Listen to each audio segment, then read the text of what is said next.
Welcome everyone to this past marathon, Modernizing Your Data Platform.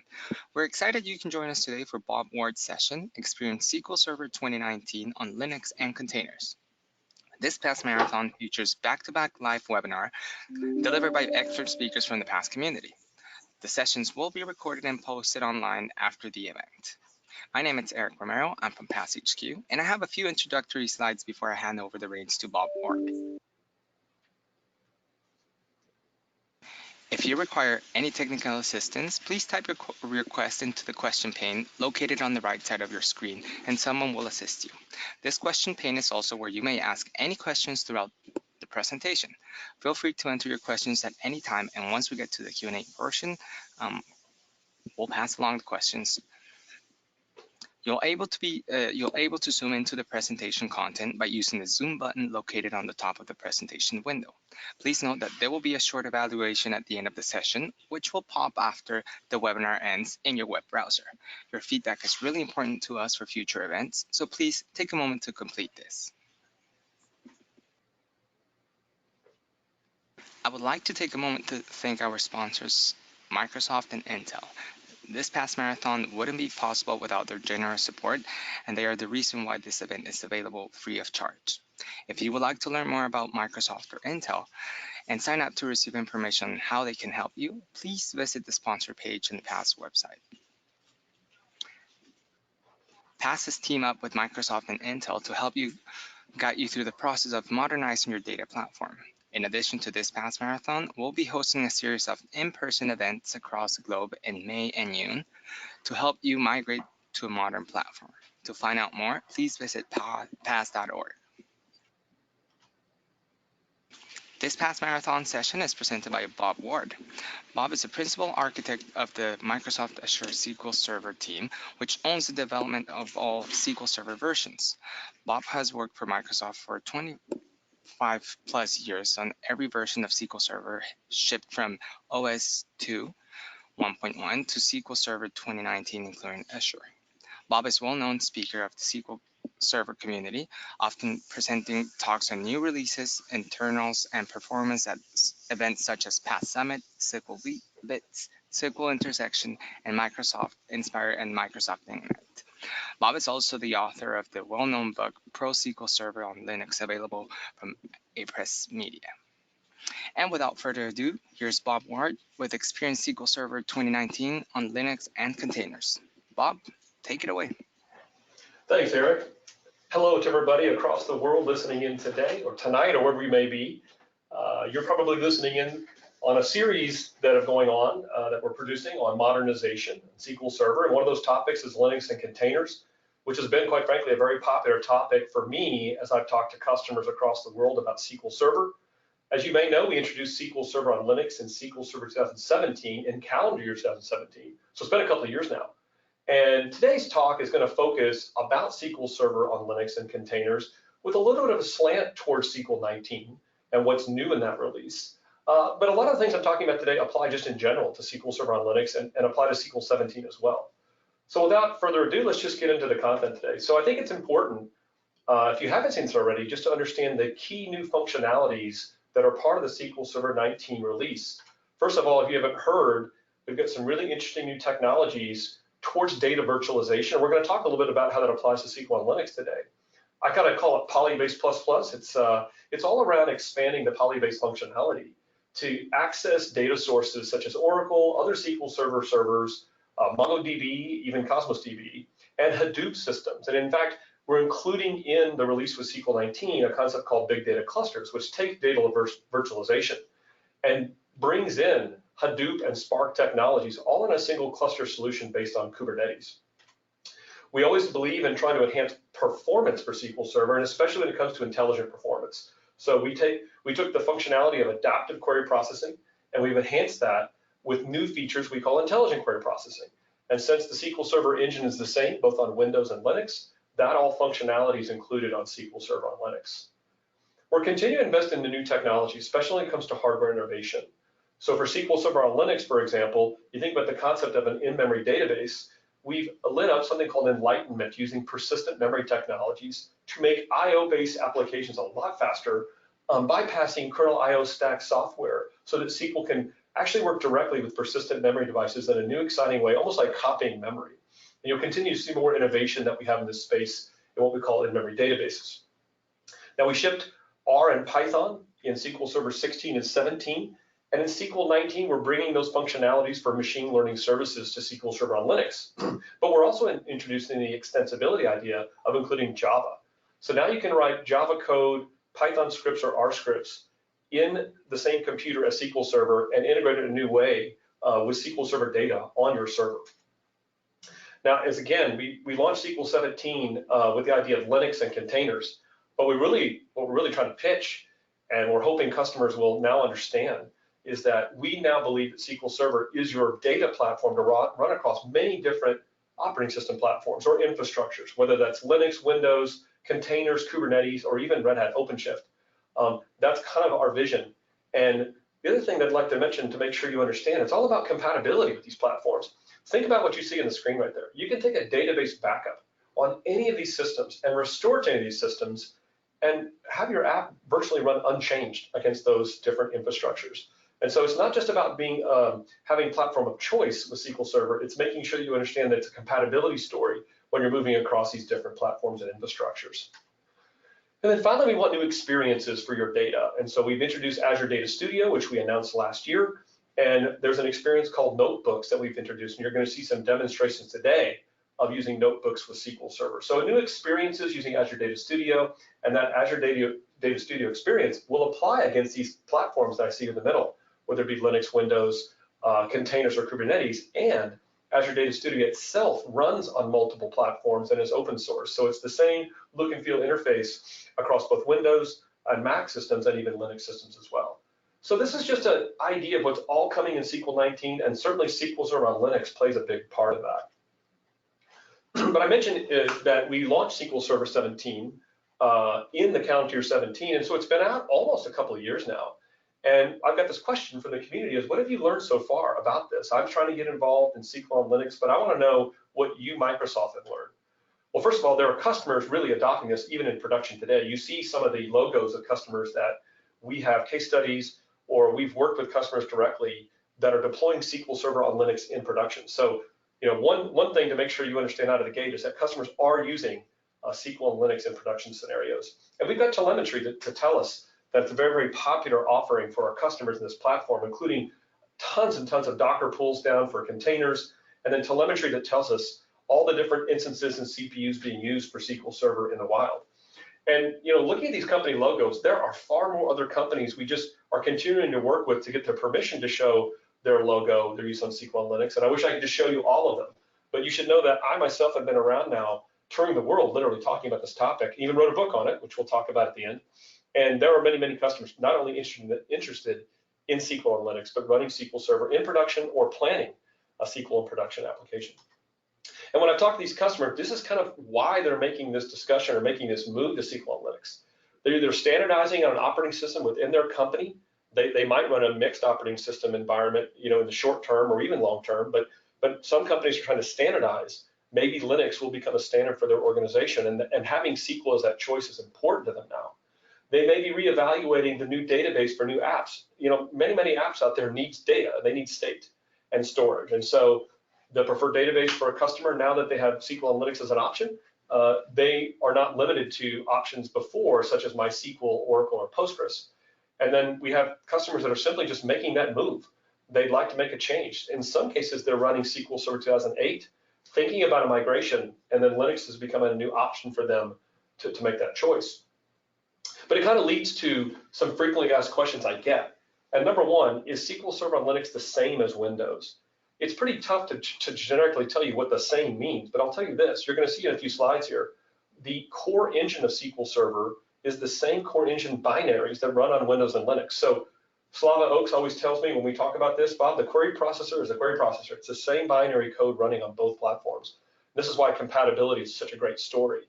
You're going to see as well here in a few slides the feature set that we have. It's a very compatible story that now with SQL 19, with features like replication being added, customers don't have to worry about making that choice that they can't go to SQL on Linux because there's some feature on Windows that doesn't exist on Linux.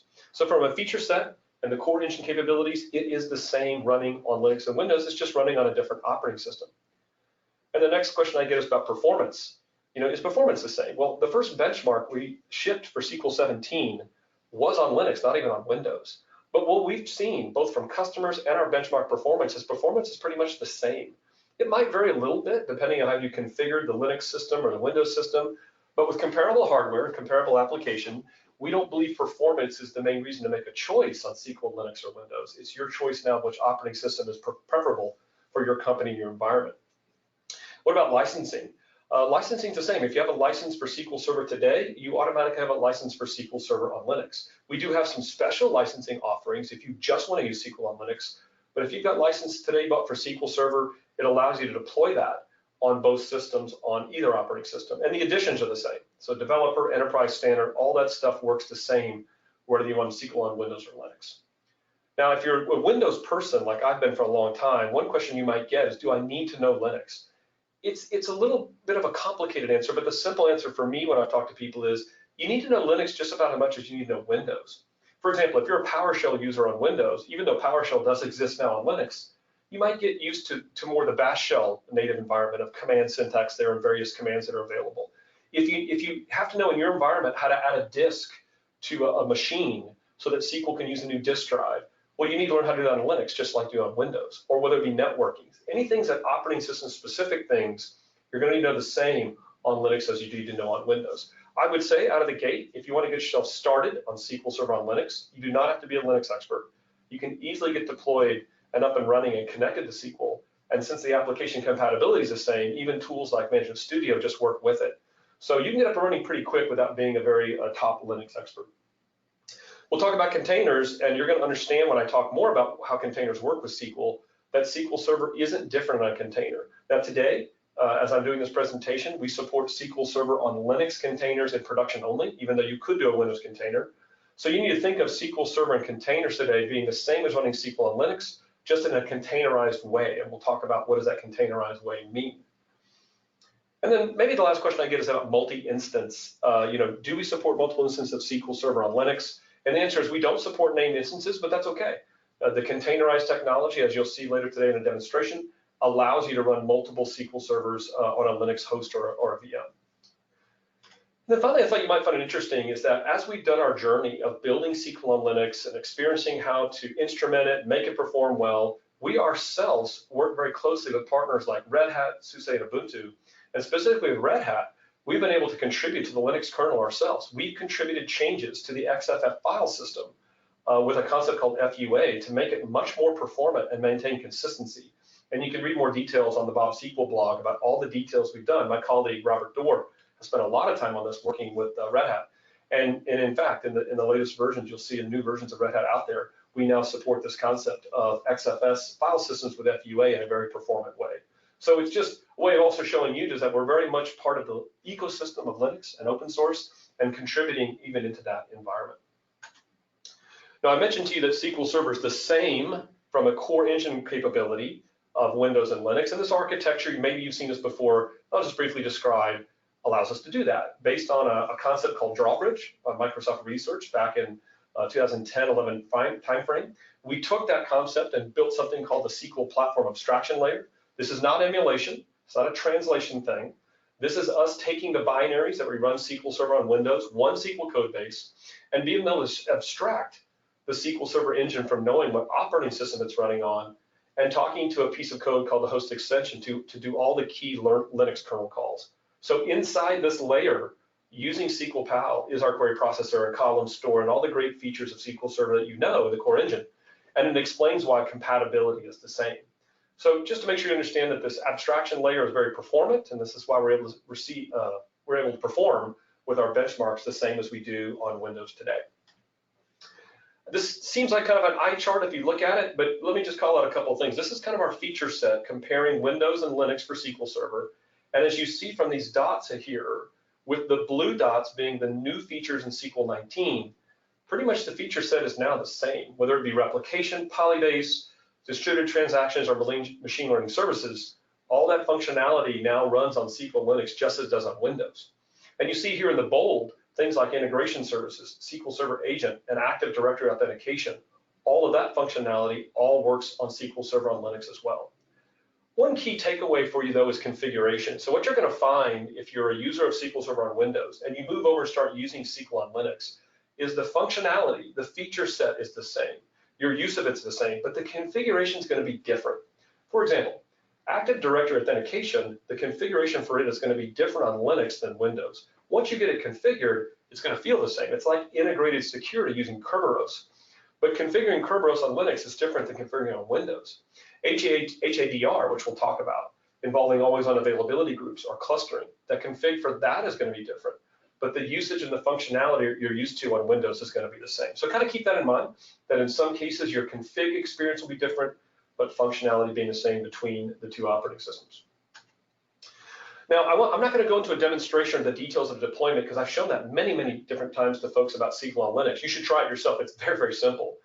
But just as you know, let you know, what we've done is we've embraced the ecosystem of these different distributions, whether it's Ubuntu, Red Hat, or SUSE, and we adopted package management, which makes it very light and fast, provides great built-in functionality for dependency management, and then we've developed this mantra, install it fast and configure after the fact.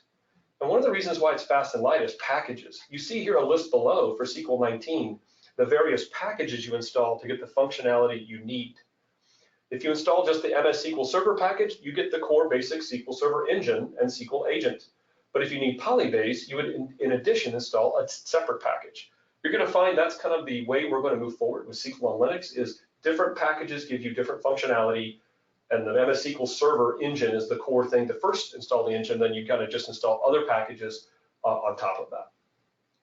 Now, rather than focus just a little bit on the core things about deployment and configuration, because I said I've done several presentations in the past on that topic, I'd like to talk a little bit about Polybase, because this is a new functionality in SQL 19 that we've built on SQL 16, but it's the first time it's showing up in Linux.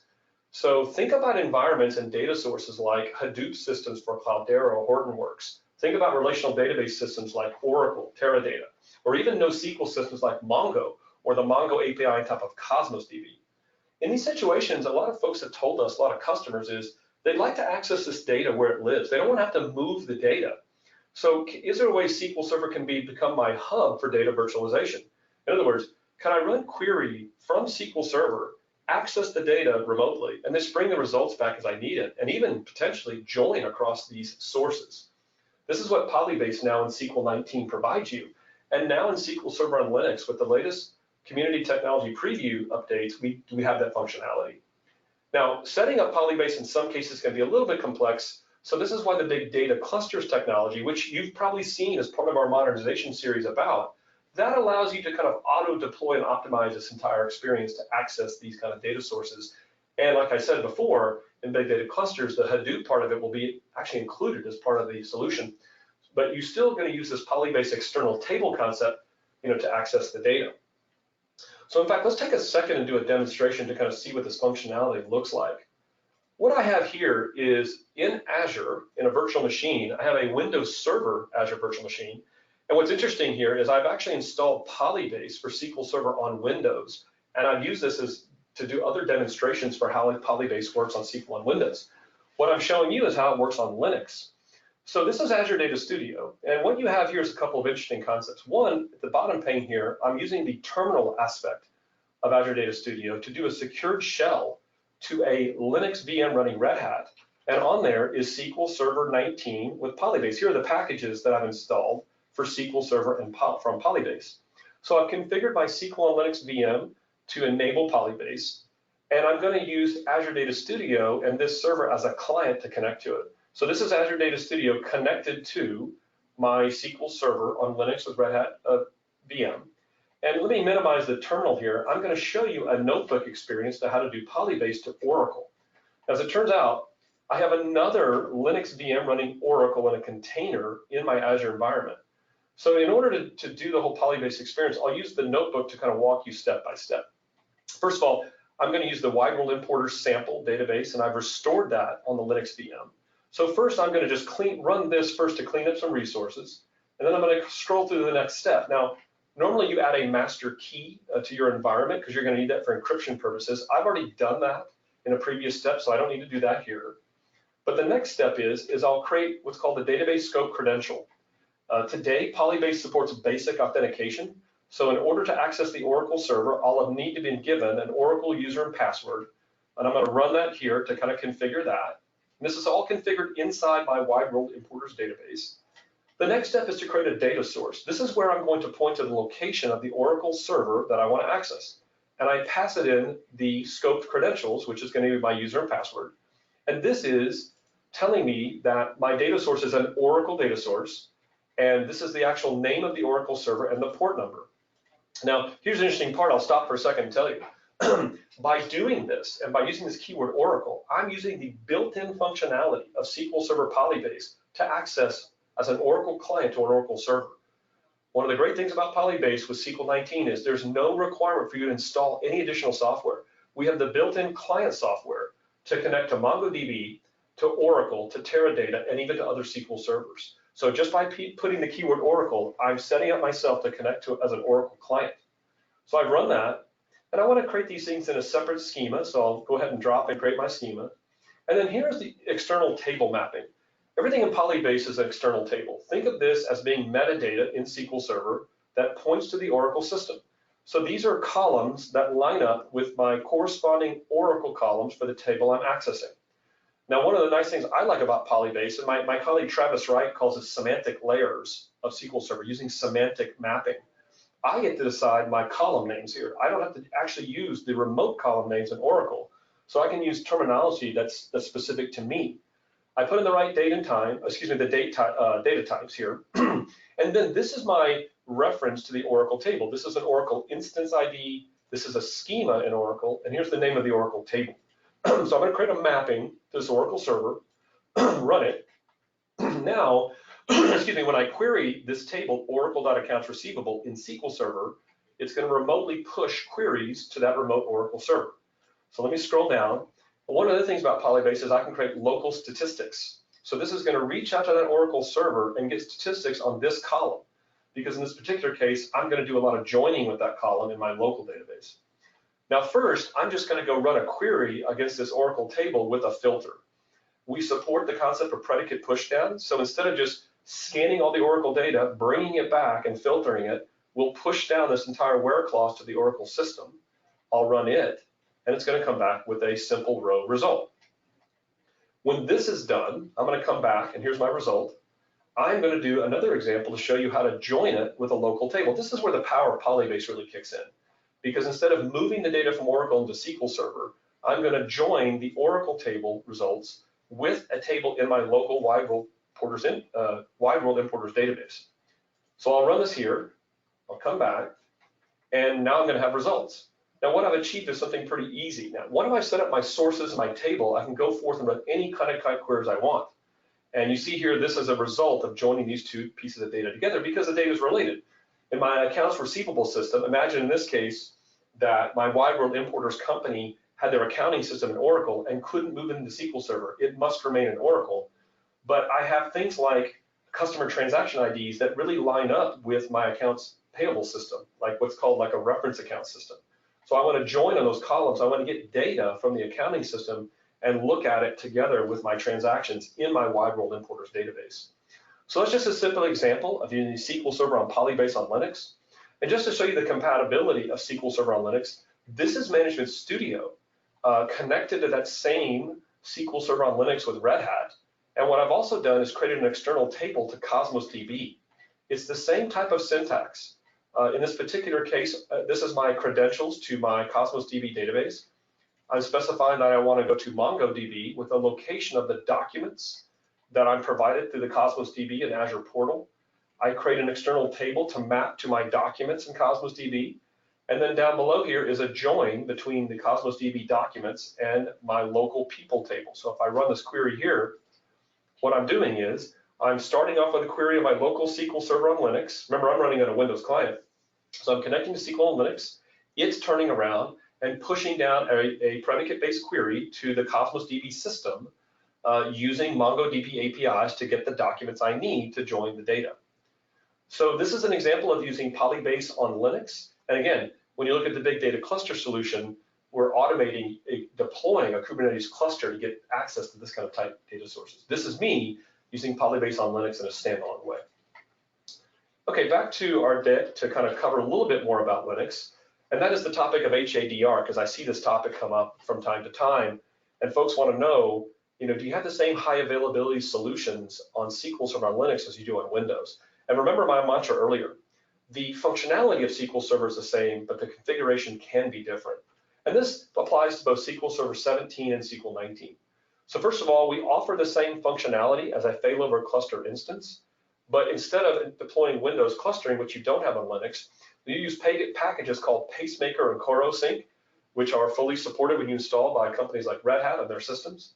We will supply what's called a resource agent, which coordinates with these pieces of software to do failovers.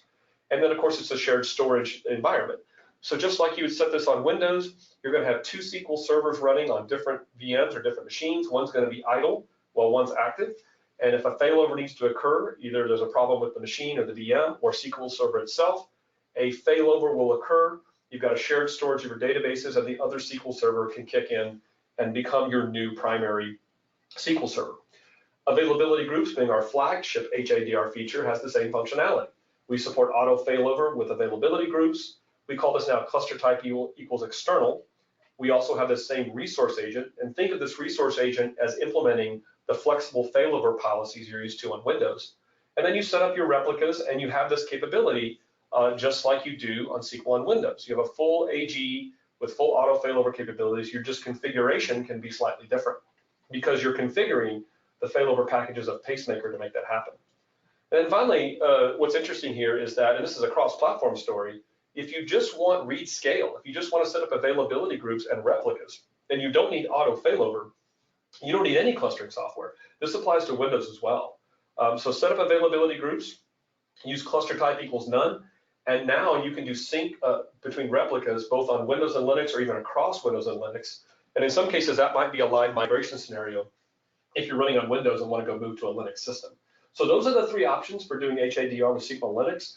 The concepts of log shipping apply, the concepts now of replication exist in SQL 19, and of course backup restore, all that functionality exists, but this is using clustering and availability groups. Again, functionality the same, configuration different. And we do have partners like HP and others that have bolted on to what we built, especially since our resource agent is open source. And you have integrated solutions now to do HADR with them using these concepts for SQL Server on Linux. So I've talked about Linux a little bit. I've talked about our functionality that we've built from a feature set being the same. We've added now replication. We've added Polybase, distributed transactions, machine learning services. I've shown you the basic functionality of Polybase on SQL on Linux, talked about HADR. Let's switch for a second and talk about containers, and especially how SQL can provide a new and interesting way for updating SQL containers. And then also a little bit about Kubernetes, which of course is an orchestration and infrastructure for running containers at scale. Several people have asked me about containers and why would I do this, and they have all sorts of interesting ideas of what containers are. Let me just give you an idea more about why you want to do this and talk a little bit about the what, and this diagram you see to the right here.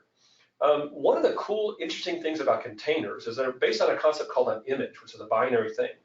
And for SQL Server, it's literally a binary image of SQL pre-installed, and it's portable. Imagine this world where you take SQL Server 17 CU10 or something like that, because we have container images for all the different cumulative updates.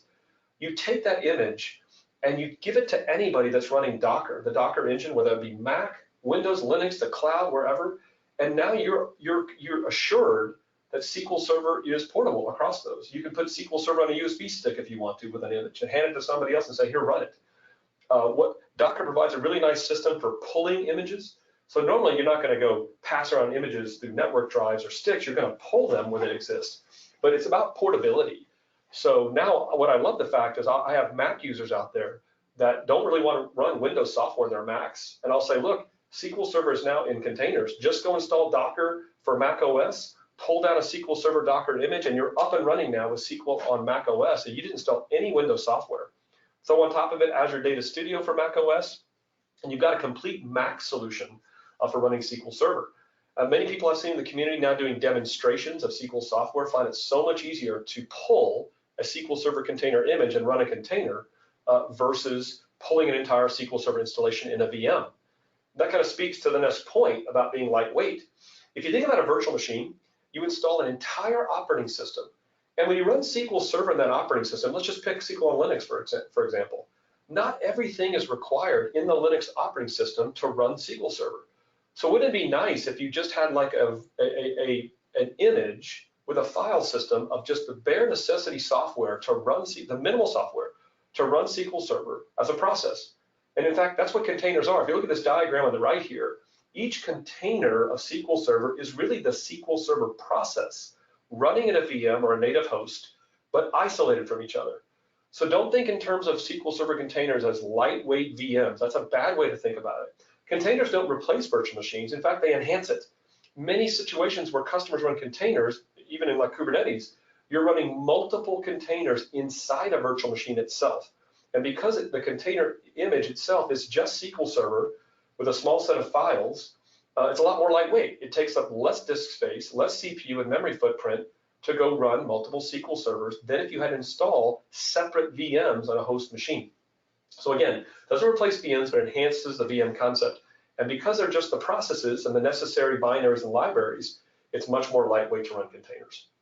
Consistency is a big part of running containers. My colleague Vin Yu, everything he does is containers. He always is pushing me to run everything I do in containers, which I love. And he has a really nice concept where he talks about CI/CD, DevOps pipelines for running containers. And the reason why that's important with SQL now is that we give you an image of SQL Server, and then you just bolt on top of it. Imagine a world where instead of you propping up a development server of SQL and sharing it across 50 developers, what you do instead is you build a pipeline of building an image, a custom image of SQL Server, plus a set of scripts and tools and databases for what each developer needs to run a consistent test or set of devs against your database with a specific set of SQL Server. If you want all your devs to be testing against SQL Server 17 CU10, you would build an image with your company's dev test database with scripts and tools with SQL 17 CU10 as an image. You would package that up and you'd give it to each developer. Now they just develop on their laptop or even in the cloud somewhere. And you don't have to worry about sharing so much a dev server that everybody can kind of mess up with the way they configure things. So consistency is a big part of container images and containers, and you're going to see when we talk about how to update SQL Server, that'll be a big part of it, which kind of leads to the next point. Think in the world of containers and images now of not patching things, of not making changes to configurations on a live container unless you need to do it for emergency purposes. Think of a world of switching containers. In this diagram right here, you could have a container pointing to a set of system and user databases that if you want to actually update to the next CU of SQL, you would stop one container and move to a new one. And we'll show you an example of what that looks like. This is a new world of patching SQL. It's going to give you a much more less downtime and faster deployment of SQL Server overall. So this is kind of like why you want to think about SQL Server containers. Let's talk a little bit more about the mechanics of it. So SQL Server is published in a set of images. Now we have a new Microsoft container registry with this URL that you would normally use to pull images from, but we syndicate those images in popular sites like Docker and Red Hat container catalogs. So you can go to these sites and see our images, but everything's pulled from this. And pulling is a normal process to install a container. You pull an image down to a known, you can put it in your own private repository or your laptop or a server, and you start running containers based on that. For SQL 17, we have Ubuntu-based images, and this is one of the really nice things about containers. We have a separate image for RTM plus every CU we shipped or a GDR that we've shipped. So if you want a specific CU, no problem. Just go pull down a specific CU image you want. And in our SQL Server images today, the SQL Server engine and the tools packages are bundled together, pre-installed. For SQL 19, which is currently in preview, we have Ubuntu and Rails-based images, Red Hat Enterprise Linux images, and we also include the engine and tools. But here's the rub of the whole thing. When you pull an image down and you run a container, this is why it's so fast to deploy it. If you think the Linux deployment experience was fast, pull a container and run it, because the SQL Server engine and tools are pre-installed. There's no installation. You simply provide some configuration parameters, you start up SQL Server, and we're running in a matter of seconds. It's that fast. But let's say you wanted to add Polybase to the equation. We have examples for how you to take the SQL Server-based image and add other packages by pre-installing them in an image. Everything's pre-installed, and then somebody can run that image. And database and application compatibility is the same. Again, this is SQL Server on Linux. So the same application compatibility story exists. Once I run a container, I can now point Management Studio or my tools or app against it, and now I'm going to have the same functionality I had as I had before running on SQL on Windows or just running SQL native on Linux. Now, I told you the updating story is amazing, and it is. So let's just briefly show you what's possible.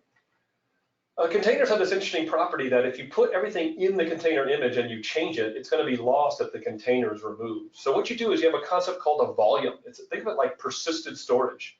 And let's say SQL 17 CU8 was pointing to that storage. So what you could do here is you could have SQL Server CU8 container up and running, pointing to your databases, but you've pulled down the latest SQL 17 container image, and your idea is to update to the latest CU. So you could do something this simple. You could shut down the current container, start up a new container based on the latest CU image, but point it to the same set of databases. And with a matter of a few minutes or less, you've updated the latest CU. And take a second just to make that sink in. That is actually how it works. But let's just say, for example, that you wanted to roll back. Well, how could you do that? No problem. Shut this container down and restart this one, and you've immediately rolled back to the previous cumulative update. This is because, starting with SQL 17, our cumulative updates are compatible between each other. You can easily switch back between one or the other, and we handle all the logic in the engine for any metadata changes we need in your databases. Now, you can't even do an upgrade in the same fashion. You're not going to be able to roll back, but it is possible to upgrade between major releases just by pointing a SQL server against your same set of system user databases, and we will automatically perform the upgrade steps. So I'm sure you're kind of sitting back wondering if that's really possible. So let me show you it in action. This is my laptop in the cloud. This is a Windows 10, a VM running in Azure. I call it my laptop in the cloud. And in here, I've got a series of scripts against a Linux VM, and I'm just going to briefly show it to you. So this script right here is how to run a SQL Server container. So let me kick this off. Now, I have resources for you at the end of this talk that points to all these scripts for you. So if you're just watching and you're trying to follow along what I'm doing, don't worry about it. You can go look at all my scripts and try these yourself. I'm going to kick off and run a container. I think I may have messed up my password. Give me a second here. I have a very strong password, very secure. So let me see if I got that right. Okay, I've got it right. So this is going to kick off. Oh, no, I didn't. Let's get this right.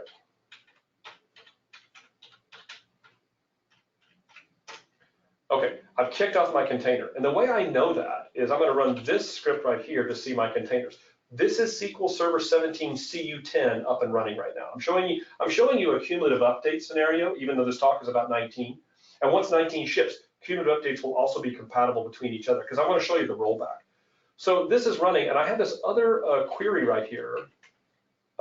This query is showing you the version of SQL Server. This is RTM CU10, and I even have Azure Data Studio pointed to this container.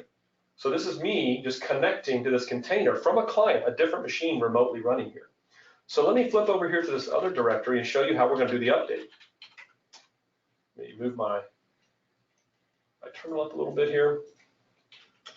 So looking at this script right here, this is going to shut down the current cumulative update CU10 container and start a new container, but point to the same set of databases with everything else being the same. So let's run that one and kick it off. Now, so I shut down one container and I started a new one. Now I'm going to go run that same test that I ran before. Remember, we had up here earlier, this was RTM CU10 that we were running against our same set of databases. So let's see, let's go run this query. And here we go. I immediately updated, now I'm CU13. It's that quick. Let me go back over here and show a rollback. Let's say I want to go back to CU10. I can run this command, which is going to stop the current container, because I let the other container alone, I just stopped it. So the latest container was actually stopped, and we went back to CU10. So I'm going to go run this query here, and there we go, I'm back to CU10. I did all that in a matter, actually in seconds. So do you see that the possibilities are incredible here? Think of a new paradigm of updating SQL servers. Think now also in a world where potentially you can update hundreds of SQL servers running in a Kubernetes cluster using a similar type technology. So that's just a brief demo in containers. And like I said, there's a lot more you can explore here. I've got demos you can take a look at, and I'll point you to those resources. Okay, so let's kind of finish off today a little bit and talk about Kubernetes. So running one container is interesting, but what if you want a bunch of them? And in fact, the big data cluster solution, as you may have seen or heard about, uses Kubernetes to run a bunch of containers related to Spark, HDFS, and SQL Server. So this is a basic scenario. SQL Server, believe it or not, with Kubernetes provides basic high availability. This is a SQL Server container running in a pod in a Kubernetes cluster. Normally what you'll do is you'll take an application and point it to a load balancer service, which think of this as like a static IP that you can always count on, no matter if the IP changes for SQL. SQL is using something called persistent volume storage, so that if it has to move around, the databases aren't lost. So imagine a world where the pod has a problem with SQL Server in this Kubernetes environment. Kubernetes, if you declare it correctly, will automatically detect this and say, I need to keep SQL running. It'll start up a brand new pod with a brand new SQL container pointing to the same databases. Your load balancer is automatically redirected. So from an app point of view, it's just a reconnection and you're up and running again. Now here's the key. No clustering software was required to install to make this happen. Kubernetes, by default, has this functioning built in. One of the downsides to potentially this environment is that Kubernetes only knows the health of a container, a pod, or a node. It doesn't know its SQL Server. So what we've got in SQL 19 is a new concept in preview of building something called an operator that will deploy an availability group with something like this.